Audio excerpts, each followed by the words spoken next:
me. Help me. नमस्ते दोस्तों, अगर आप एक्सेल ओपन करते ही कंफ्यूज हो जाते हो, रोज कॉलम फॉर्मूलाज देख के अगर आपको लगता है कि ये कौन सी दुनिया में आ गए हैं, तो आप बिल्कुल सही चैनल पर आए हैं। आज के टाइम पे एक्सेल एक ऑप्शनल स्किल नहीं बल्कि एक मैंडेटरी स्किल हो गई है। चाहे आप एक स्टूडेंट हो, एक फ्रेशर हो या फिर एक वर्किंग प्रोफेशनल हो, एक्सेल आज के टाइम पे हर एक फील्ड में कंपलसरी मानी जाती है। प्रॉब्लम यह है कि ज़्यादातर लोग एक्सेल यूज़ तो करते हैं पर समझते नहीं हैं। इस सीरीज में हम एक्सेल को बिल्कुल जीरो से स्टार्ट करेंगे, बिल्कुल ही बिगिनर लेवल से। No heavy theory, no confusing terms, सिर्फ प्रैक्टिकल एग्जांपल्स। मैं आपको एक्सेल वही सिखाऊंगा जो कि रियल लाइफ और रियल जॉब में काम आता हो। हर एक वीडियो शॉर्ट, सिंपल और क्रिस्प होगी। तो अगर आप एक्सेल को कंप्लीटली सीखना चाहते हो और कॉन्फिडेंट बनना चाहते हो तो इस सीरीज को जरूर फॉलो करें। तो चलिए शुरू करते हैं एक्सेल के बेसिक्स से।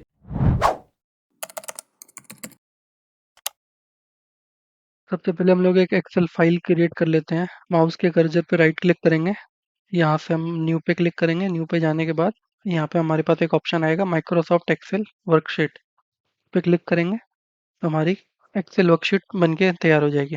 इसका नाम ये रहेगा न्यू माइक्रोसॉफ्ट एक्सेल वर्कशीट।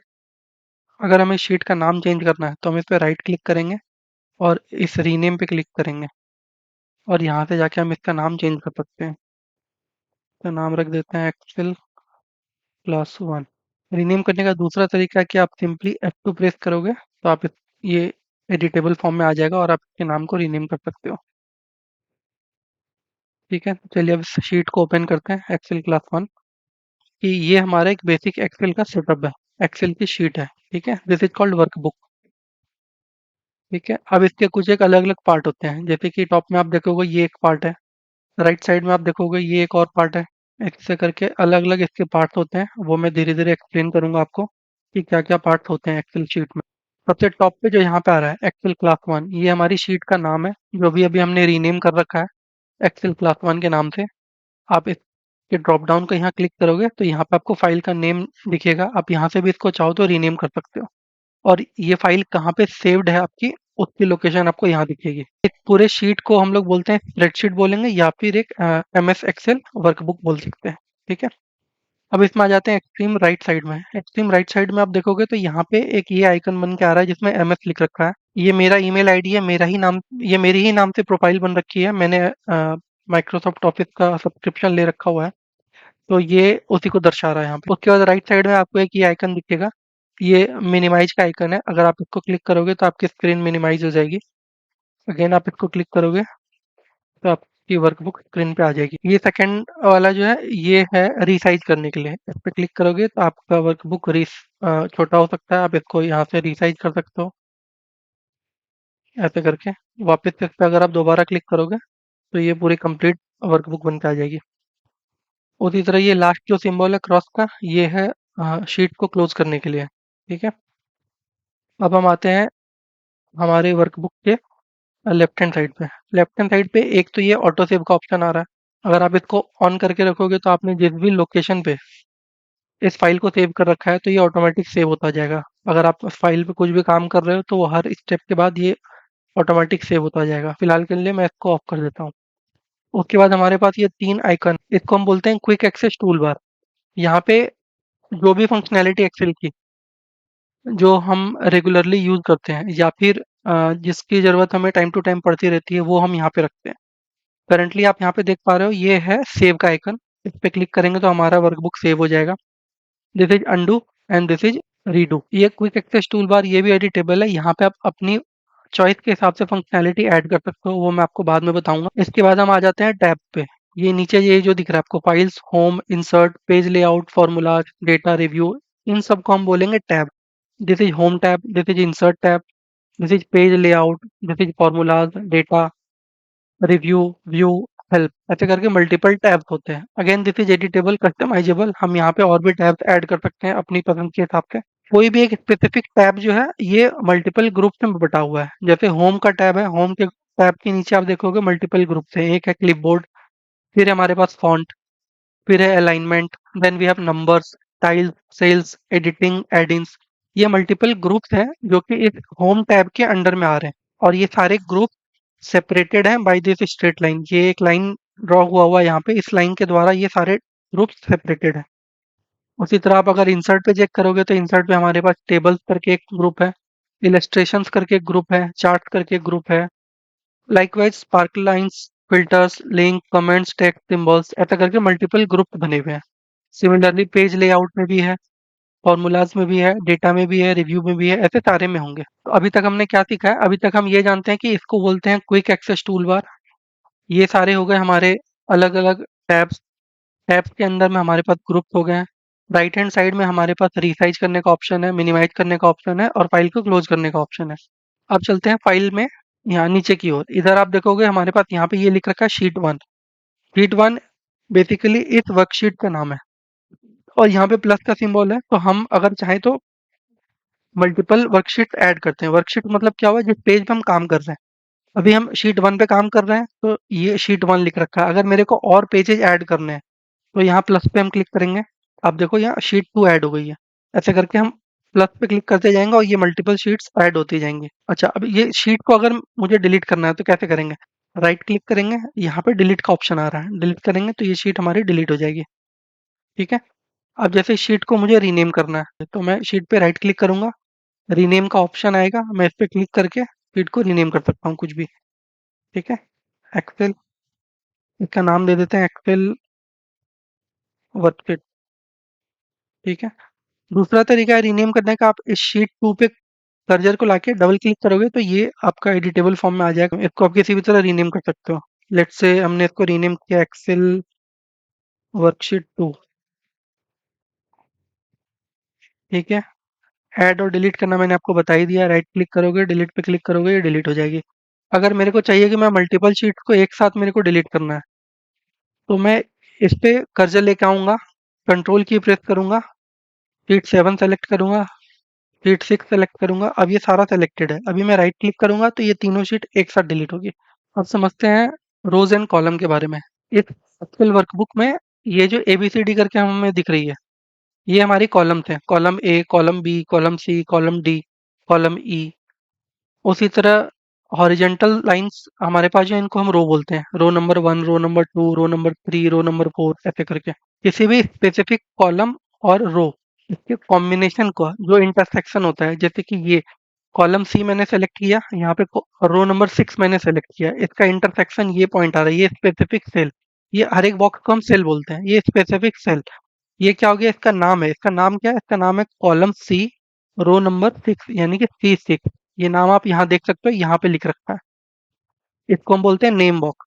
ठीक है। नेम बॉक्स बेसिकली जिस भी बॉक्स पे, जिस भी सेल पे हमारा कर्सर है फिलहाल, ये उसको रिप्रेजेंट करता है। जैसे कि मैंने यहाँ क्लिक कर दिया, this is column L and row number 3, यानी कि दिस इज L3। तो यहाँ पे आप देखोगे L3 लिखा हुआ है। ठीक है। अब ये वाला जो पोर्शन है, ये जो एफएक्स के बगल में ये जो लिख रखा है, इसको बोलते हैं फॉर्मूला बार। किसी भी सेल पे हम कुछ भी अगर टाइप कर रहे हैं, सपोज हमने यहाँ पे एक्सेल टाइप किया, तो ये एक्सेल अब देखोगे यहाँ पे भी आ गया और ये इस फॉर्मूला बार में भी आ गया। इसका मतलब है कि किसी भी सेल में हम जो भी वर्किंग कर रहे हैं, जो भी लिख रहे हैं, जो भी फॉर्मूला डाल रहे हैं, वो सारा मेरे को यहाँ फॉर्मूला बार में दिखेगा। अगेन, अगर इसको मेरे को एडिट करना हो कि अब मेरे को इस एक्सेल को चेंज करना है, कुछ और लिखना है, तो या तो मैं इस पे ओवरराइट कर सकता हूँ, ABCD कुछ भी लिख सकता हूँ। ठीक है। अब मुझे चाहिए कि नहीं, मुझे ABCD नहीं करना, मुझे एक्सेल को ही MS एक्सेल लिखना है, तो ये मेरे को एडिटेबल फॉर्म में चाहिए। तो एक तो तरीका है कि या तो हम यहाँ पे क्लिक करेंगे, लेफ्ट साइड में आके यहाँ पे MS लिख के स्पेस कर देंगे और ये हमारा MS एक्सेल लिखा जाएगा। या फिर हम क्या कर सकते हैं, हम सिंपली इस सेल पे डबल क्लिक करेंगे, ये सेल हमारा एडिटेबल फॉर्म में आ जाएगा। हम फिर लेफ्ट हैंड साइड पे जाएंगे, MS स्पेस दे देंगे, ये MS एक्सेल लिखा जाएगा हमारा। अब चलते हैं वर्कबुक के राइट हैंड साइड में एकदम बॉटम पे। बॉटम में आप देखोगे यहाँ पे प्लस माइनस करके दिया हुआ है और यहाँ पे 100% लिख रखा है। ये बेसिकली पेज को रिसाइज करने के लिए होता है कि पेज को जूम इन जूम आउट करना है हमारे को। पेज को अगर जूम इन जूम आउट करना है अगर हमको, तब हम इसको यूज करेंगे। सपोज मैं यहाँ प्लस पे क्लिक करूंगा तो आप देखोगे कि पेज जूम इन हो रहा है, माइनस पे क्लिक करूंगा तो ये जूम आउट हो रहा है। इसको करने का एक दूसरा तरीका है कि आप कंट्रोल बटन प्रेस करके रखो और स्क्रॉल अप स्क्रॉल डाउन जैसे हम माउस से करते हैं। अगर आप स्क्रॉल अप करोगे तो ये जूम हो जाएगा, स्क्रॉल डाउन करोगे तो ये जूम आउट हो जाएगा। अब आते हैं माउस का जो कर्सर है, इस कर्सर के फंक्शनैलिटी पे आते हैं। आप किसी भी सेल पे अगर क्लिक करोगे तो वहाँ पे 3 तरह के कर्सर आपको मिलेंगे। अभी जो आपको कर्सर दिख रहा होगा ये एक सिंपल सा प्लस बना हुआ आ रहा है, एम्बुलेंस के प्लस जैसा। ये इसको बोलते हैं सिलेक्शन कर्सर। हम किसी भी सेल पे जाके क्लिक करेंगे तो ये सेलेक्ट हो जाएगा, तो this is called selection cursor. मेरे को कहीं भी अगर काम करना है, सपोज मेरे को काम करना है P4 में, तो मैंने कॉलम P में रो नंबर 4 पे यहाँ पे आके मैंने क्लिक किया। अब मैं P4 पे काम कर सकता हूँ, ऐसे मैं सेलेक्ट कर सकता हूँ किसी भी सेल को। This is called selection cursor. Again suppose ये MS एक्सेल यहाँ पे लिख रखा है G4 में। G4 अगेन यहाँ पे नेम नेम सेल जो है यहाँ पे लिख रखा है G4। मैं अगर यहाँ क्लिक करूंगा तो ये हो गया Q7 जस्ट टू रिवाइज। ठीक है। अब इसमें जब मैं MS एक्सेल पे क्लिक कर रहा हूँ तो अदर देन नेम कर्सर हमारे पास एक और डिजाइन आती है। आप यहाँ पे देखो ये एक प्लस सिंबल बन के आ रहा है, इसको बोलते हैं मूव कर्सर। इससे क्या होगा, इससे अगर मेरे को MS एक्सेल को यहाँ नहीं लिख के इधर लिखना है, अगर मेरे को MS एक्सेल यहाँ नहीं चाहिए, मेरे को यहाँ चाहिए, तो या तो मैं यहाँ MS एक्सेल लिख सकता हूँ और इसको डिलीट कर सकता हूँ, या एक दूसरा तरीका है कि हम ये मूव कर्सर को लेंगे, माउस क्लिक करेंगे और इसको उठा के इधर ले आएंगे। ये हमारा मूव कर्सर है, इसको क्लिक करेंगे, इसको उठा के इधर ले आएंगे, इसको क्लिक करेंगे, उसको उठा के इधर ले आएंगे। तो कहीं पे भी किसी भी डेटा को मूव कराना हो तो हम सिंपली इससे मूव करा सकते हैं, ऐसे करके। एक तो हो गया हमारा सिलेक्शन कर्सर, दूसरा हो गया हमारा मूव कर्सर। अब जो थर्ड कैटेगरी होती है वो होती है फिल कर्सर। फिल कर्सर हुआ कि किसी भी सेल पे आप देखोगे ये कॉर्नर पे राइट हैंड साइड में बॉटम में ये कॉर्नर पे एक छोटा सा स्क्वायर बनता हुआ दिख रहा है, ये देखो। इस स्क्वायर पे अगर आप क्लिक करोगे या यहाँ पे अगर आप कर्सर को लेके आओगे तो ये एक छोटा सा प्लस बन गया। ये जो प्लस है दिस इज ऑटो फिल। अगर मेरे को MS एक्सेल को सारे में अगर मेरे को MS एक्सेल भरना है तो मैं इस पे क्लिक करूंगा। ये नहीं करूंगा कि मैं सब पे जाके MS एक्सेल लिखना शुरू कर दूंगा। मैं इसी पे क्लिक करूंगा, फिल वाले कर्सर पे, और फिर इसको क्लिक करके नीचे की ओर खींच दूंगा तो ये MS एक्सेल सारे पे आ जाएगा। फिर से देखते हैं, इसको यहाँ पे क्लिक करूंगा कॉर्नर पे, क्लिक करके सपोज मैंने राइट साइड पे एक्सटेंड कर दिया तो ये सारे पे MS एक्सेल आ जाएगा। अब मेरे को ये सारा अगर नीचे तक चाहिए तो मैं अगेन इस पे क्लिक करूंगा, नीचे तक ड्रैग कर दूंगा, ये सारे पे MS एक्सेल आ गया। तो 3 तरह के कर्सर हो गए। पहला हो गया सिलेक्शन कर्सर, दूसरा हो गया मूव कर्सर, और तीसरा हो गया फिल कर्सर। फिल कर्सर का एक और काम होता है, अभी तो हुआ कि हमने सेम सेम डेटा को उठा के बाकी नीचे हमने फिल कर दिया। सपोज हमारे पास जो डेटा वो एक सीक्वेंस में आ रहा है, सपोज मैंने यहाँ पे 1 लिखा, मैं यहाँ पे 2 लिख रहा हूँ, फिर 3 लिख रहा हूँ। मेरे को चाहिए कि नंबरिंग हो 1 से लेकर सपोज 20 तक। अब मैं इंडिविजुअली तो लिखने नहीं जाऊंगा 1 2 3 4 5 6 7 8 9 10। तो एक्सेल में हम क्या करते हैं, हम तीनों को सेलेक्ट करेंगे और फिर वापस से जो ऑटो फिल वाला फंक्शन है इस पे क्लिक करके इसको नीचे तक ड्रैग करेंगे तो आप देखोगे कि राइट साइड में नंबर लिख के आ रहा है 7 8 9 10 11 12 ऐसा करके। सपोज हमको 20 तक चाहिए, हमने 20 तक कर दिया इसको। ठीक है, तो अब ये देखो कि इट्स लाइक ए मैजिक कि ये पूरा का पूरा 1 से लेकर 20 तक की नंबरिंग इसने खुद ब खुद कर दी। ऑटो फिल कर्सर का 2 फंक्शनैलिटी होती है, या तो मैं डेटा को सारे में फिल कर सकता हूँ, या मैं एक स्पेसिफिक पैटर्न में डेटा फिल कर सकता हूँ। ये ऐसे करके मैंने 1 फिल कर दिया। इसको पैटर्न रिकॉग्नाइज कराने के लिए आपको 2-3 सेल्स भरने पड़ेंगे, तब ये पैटर्न रिकॉग्नाइज कर पाएगा। अब जैसे कि 1 से 20 तक भरना था तो मैंने 1 से 3 तक लिखा,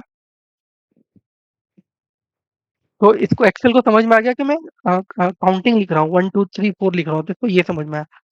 सपोज फॉर एग्जांपल मैं यहाँ 1 लिखता हूँ, फिर मैं 2 लिखता हूँ।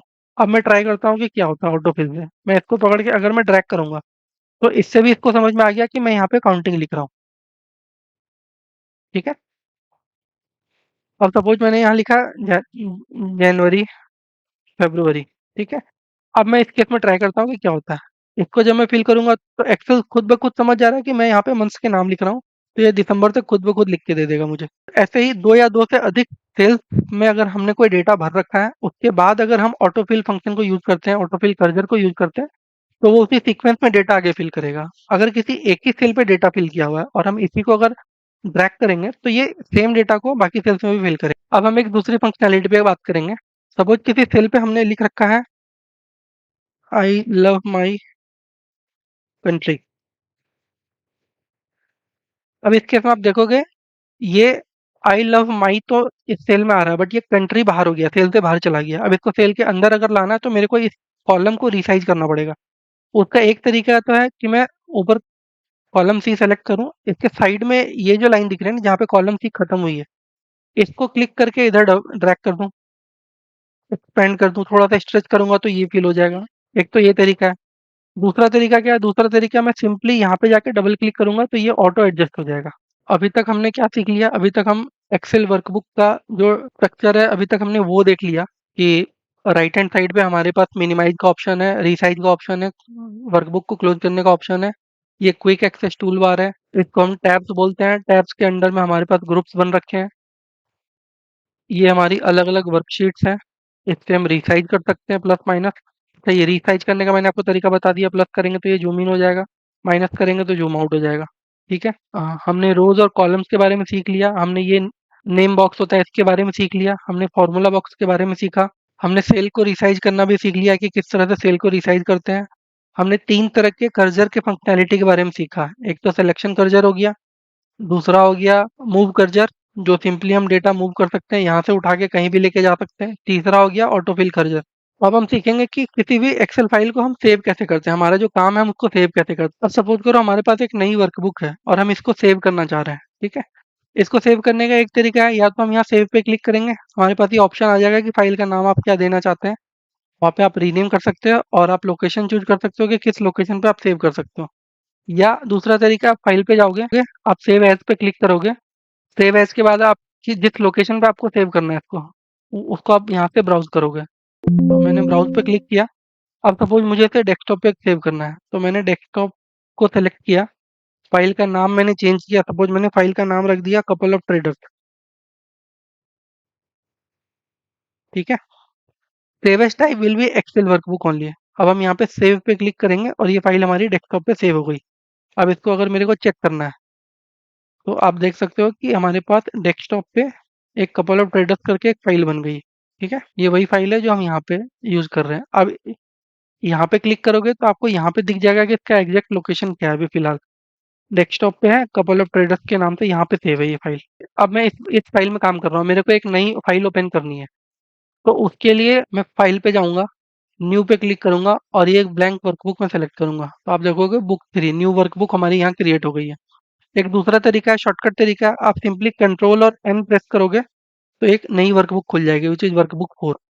आपको इसको सेव करना पड़ेगा। सेव करने के लिए अगेन आप फाइल पे जाओगे, सेव एज पे क्लिक करोगे और सेव करोगे एज इट इज। दूसरा तरीका, आप सीधा शॉर्टकट की यूज करोगे, कंट्रोल और एस एक साथ दबाओगे तो फिर आपके पास सेव करने का ऑप्शन आ जाएगा। आप यहाँ पे फाइल का नाम डालोगे, बुक 3 हो गया, यहाँ से आप लोकेशन सेलेक्ट करोगे और फिर सेव पे क्लिक कर दोगे। तो ये था एक्सेल का बेसिक इंट्रोडक्शन। नेक्स्ट वीडियो में हम एक्सेल के इंटरफेस को और भी डिटेल्ड तरीके से समझेंगे। वीडियो पसंद आई हो तो इसको लाइक करें और हमारे चैनल को सब्सक्राइब करें, और कमेंट में आप बता सकते हैं कि आप एक्सेल किस चीज के लिए सीखना चाहते हो या किस चीज में आप एक्सेल यूज करते हो। मिलते हैं नेक्स्ट वीडियो में।